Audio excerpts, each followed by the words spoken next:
ನಮಸ್ಕಾರ, ನೀವು ನೋಡ್ತಾ ಇದ್ದೀರಿ ಉಪ್ಪೆ ನ್ಯೂಸ್ ಚಾನೆಲ್. ನಾನು ನಿಮ್ಮ ಅನಿಲ್ ಕುಮಾರ್ ಸಿಂಧೆ.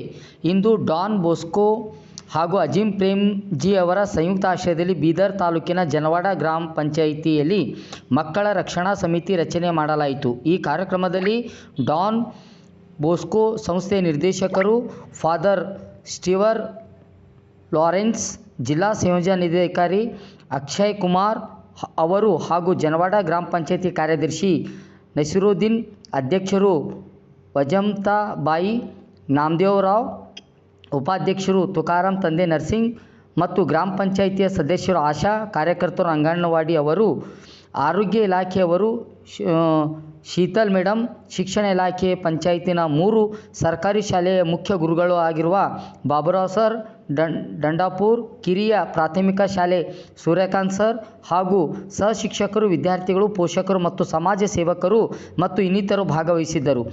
ಈ ಒಂದು ಮಕ್ಕಳ ರಕ್ಷಣಾ ಸಮಿತಿ ಮಾಡುವ ಉದ್ದೇಶ, ಸರ್ಕಾರದ ಆದೇಶ ಪ್ರಕಾರ ಪ್ರತಿಯೊಂದು ಗ್ರಾಮ ಪಂಚಾಯಿತಿಯಲ್ಲಿ ಮಕ್ಕಳ ರಕ್ಷಣಾ ಸಮಿತಿ ಅಥವಾ ಮಕ್ಕಳ ಕಾವಲು ಸಮಿತಿ ರಚಿಸಬೇಕು. ಇದರಿಂದ ಮಕ್ಕಳಿಗೆ ರಕ್ಷಣೆ ನೀಡುವುದು, ಅವರ ಹಕ್ಕುಗಳನ್ನು ಪೋಷಿಸುವುದು, ಮಕ್ಕಳಿಗೆ ಕಡ್ಡಾಯ ಶಿಕ್ಷಣ ನೀಡುವುದು, ಮಕ್ಕಳ ಪರಿಸರ ಸ್ನೇಹಿಯನ್ನಾಗಿ ಮಾಡುವುದು, ಮಕ್ಕಳನ್ನು ಸಭೆ ಸಮಾರಂಭಗಳಲ್ಲಿ ಭಾಗವಹಿಸುವಂತೆ ಮಾಡುವುದು, ಒಟ್ಟಾರೆ ಮಕ್ಕಳ ಸರ್ವತೋಮುಖ ಅಭಿವೃದ್ಧಿಗೋಸ್ಕರ ಮತ್ತು ಮಕ್ಕಳ ರಕ್ಷಣೆ ನೀಡುವುದಕ್ಕೋಸ್ಕರ ಈ ಸಮಿತಿ ರಚನೆ ಮಾಡಲಾಯಿತು ಎಂದರು. ಈ ಅಜೀಂ ಪ್ರೇಮ್ಜಿ ವಿಪ್ರೋ ಒಂದು ಸಂಸ್ಥೆಯ ಒಬ್ಬ ಫೌಂಡರ್, ಸಂಸ್ಥಾಪಕ.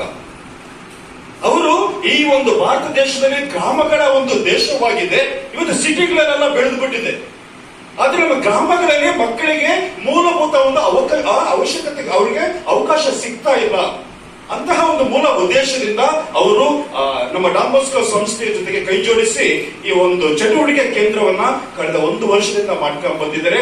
ಅದರಲ್ಲಿ ಇಂತಹ ಮಕ್ಕಳ ರಕ್ಷಣಾ ಸಮಿತಿ ಎಲ್ಲಾ ಗ್ರಾಮಗಳಲ್ಲಿ ರಕ್ಷಣೆ ಆಗ್ಬೇಕು ಅಂತ ಒಂದು ಮೂಲ ಉದ್ದೇಶದಿಂದ ಈ ಒಂದು ಕಾರ್ಯಕ್ರಮವನ್ನ ಇವತ್ತು ನಮ್ಮ ಗ್ರಾಮದ ಜನವಾಡದ ಗ್ರಾಮದಲ್ಲಿ ನಾವು ಹಮ್ಮಿಕೊಂಡಿದ್ವಿ. ಮೂಲ ಉದ್ದೇಶ ಏನಂದ್ರೆ ನಾವು ಮಕ್ಕಳಿಗೆ ಸಿಗಬೇಕಾದಂತಹ ಎಲ್ಲಾ ಮೂಲ ವ್ಯವಸ್ಥೆಗಳು ಸಿಗ್ಬೇಕು. ಇವತ್ತು ಅದ್ರ ಬಗ್ಗೆ ನಾವು ಮಾತನಾಡಿದ್ರೆ ಇವತ್ತು ನಮ್ಗೆಲ್ಲ ಒಂದ್ ಕಡೆ ಬೇಸರ ಆಗ್ತದೆ, ಎಲ್ಲ ನಮ್ಮ ಮನಸ್ಸು ತುಂಬಾ ನೋವಾಗ್ತದೆ. ಆ ಸರಿ ಹೇಳಿದಾಗೆ ಶ್ರೀಮಂತರಾಗ್ತಿದ್ದಾರೆ, ಬಡವರಾಗಿನೇ ಇದ್ದಾರೆ. ಸೊ ಅದ್ರ ಬಗ್ಗೆ ನೆಗೆಟಿವ್ ಆಗಿ ನಾನು ಮಾತಾಡಕ್ಕೆ ಖಂಡಿತ ಮಾತಾಡೋದಿಲ್ಲ. ಬದಲಿಗೆ ನಾವು ಏನ್ ಮಾಡಬಹುದು ಬರುವ ದಿನಗಳಲ್ಲಿ, ಆ ಪ್ರಾಜೆಕ್ಟ್ ಇದ್ರು ಇಳ್ದಿದ್ರು ಆದ್ರೂ ಸಹ ನಾವೆಲ್ಲರೂ ಒಟ್ಟಾಗಿ ಸೇರಿ ಯಾವ ರೀತಿ ಈ ಒಂದು ಕಾರ್ಯಕ್ರಮವನ್ನ ನಾವು ಮುಂದೆ ತಗೊಂಡು ಹೋಗಬಹುದು ಎಂಬ ಒಂದು ದೂರದೃಷ್ಟಿಯಿಂದ ನಾವು ಈ ಒಂದು ಕಾರ್ಯಕ್ರಮವನ್ನ ಖಂಡಿತ ಬರುವ ದಿನಗಳಲ್ಲಿ ಇನ್ನು ಯಶಸ್ವಿ ಹಾದಿಯಲ್ಲಿ ನಡೆಸ್ಕೊಂಡು ಹೋಗೋಣ. ಸರುಗಳು ಹೇಳಿದ ಹಾಗೆ ತುಂಬಾ ಜಾಗೃತಿ ಆಗ್ಬೇಕು.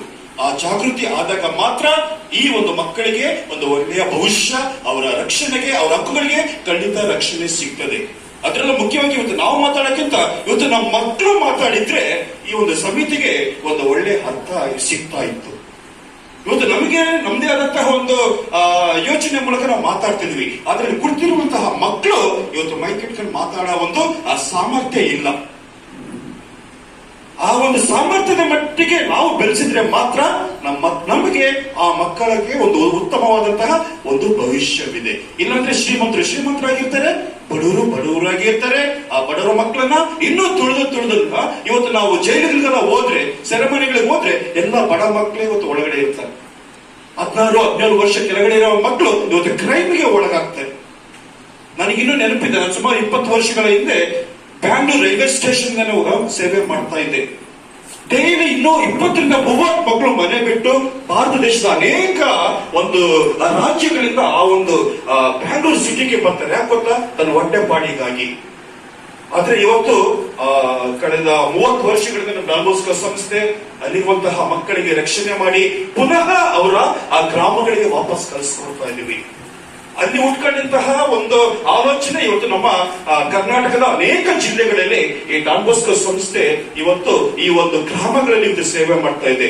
ಮಕ್ಕಳು ಅಲ್ಲಿ ಓಡೋಕ್ಕಿಂತ ಮುಂಚೆ ಇಲ್ಲೇ ತಡೆದು, ಇಲ್ಲೇ ಜನರಿಗೆ, ತಂದೆ ತಾಯಿಗೆ, ನಾಯಕರಿಗೆ ಆ ಒಂದು ಜಾಗೃತಿಯನ್ನ ಮೂಡಿಸಿ ಮಕ್ಕಳಿಗೆ ಒಂದು ಒಳ್ಳೆ ಅವಕಾಶವನ್ನ ನೀಡಬೇಕೆಂಬ ಒಂದು ದೃಷ್ಟಿಯಿಂದ ಈ ಒಂದು ಸಂಸ್ಥೆ ಇವತ್ತು ಬೀದರ್ ಜಿಲ್ಲೆಯಲ್ಲಿ ಸೇವೆ ಮಾಡ್ತಾ ಇದೆ. ಸೊ ಪ್ರೀತಿಯ ಸ್ನೇಹಿತರೆ, ಈ ಸಂಸ್ಥೆಯೊಂದಿಗೆ ಇಡೀ ಸಮಾಜವೇ ನಾವು ಕೈ ಜೋಡಿಸಿ ಬರುವಂತಹ ದಿನಗಳಲ್ಲಿ ಈ ಮಕ್ಕಳನ್ನ ಇನ್ನೂ ಹೆಚ್ಚಿನ ರೀತಿಯಲ್ಲಿ ರಕ್ಷಣೆ ಮಾಡುವಂತಹ ಒಂದು ಪ್ಲಾನ್, ಒಂದು ಯೋಜನೆ ಮಾಡಿದ್ರೆ ಮಾತ್ರ ಬರುವ ದಿನಗಳಲ್ಲಿ ನಮ್ಮ ಮಕ್ಕಳು ಸುರಕ್ಷಿತವಾಗಿರ್ತಾರೆ. ಈಗ ಇನ್ನೊಂದು ದೊಡ್ಡ ಡೇಂಜರ್ ಅಂದ್ರೆ ಮೊಬೈಲ್. ಇವತ್ತು ನನಗೊಂದು ವಾಟ್ಸಪ್ ಯಾವುದೋ ಒಂದು ಮೆಸೇಜ್ ಬಂತು, ಬಾವಿಯಲ್ಲಿ ಬಿದ್ದಂತಹ ಮಗುವನ್ನ ರಕ್ಷಣೆ ಮಾಡಬಹುದು, ಆದ್ರೆ ಮೊಬೈಲ್ ಒಳಗಡೆ ಬಿದ್ದಂತಹ ಮಗುವನ್ನ ರಕ್ಷಣೆ ಮಾಡಕ್ಕೆ ತುಂಬಾ ಕಷ್ಟ. ಅದ್ರ ಜೊತೆಗೆ ಇವತ್ತು ಡ್ರಗ್ಸ್ ಮಾಫಿಯಾಗಳು. ಸೊ ಪ್ರೀತಿಯ ಸ್ನೇಹಿತರೆ, ನಮ್ಮ ಮುಂದೆ ತುಂಬಾ ಸವಾಲುಗಳಿದೆ. ನಾವು ಅನ್ಸ್ಕೊಂಡಿರುವಂತಹ ಸವಾಲುಗಳು ಏನೂ ಇಲ್ಲ, ಅದಕ್ಕಿಂತ ದೊಡ್ಡ ದೊಡ್ಡ ಸವಾಲುಗಳು ಇವತ್ತು ನಮ್ಮ ಮುಂದೆ ಇದೆ. ಇವತ್ತು ನಾವು ಕಣ್ತೆರೆದ್ರೆ ಮಾತ್ರ ಮುಂದಿನ ಒಂದು ದಿನಗಳಲ್ಲಿ ನಮ್ಮ ಒಂದು ದೇಶಕ್ಕೆ ಒಂದು ಒಳ್ಳೆ ಉತ್ತಮವಾದಂತಹ ಭವಿಷ್ಯವಿದೆ. ಸೊ ಈ ಒಂದು ಸಂದರ್ಭದಲ್ಲಿ ನನಗೆ ಮಾತನಾಡಲು ಅವಕಾಶ ಕೊಟ್ಟಂತಹ ನಿಮ್ಮೆಲ್ಲರಿಗೆ ನನ್ನ ಧನ್ಯತೆಯನ್ನ ಸಲ್ಲಿಸುತ್ತಾ ನನ್ನ ಮಾತನ್ನ ಮುಗಿಸ್ತೀನಿ. ಜೈ ಹಿಂದ್, ಜೈ ಕರ್ನಾಟಕ.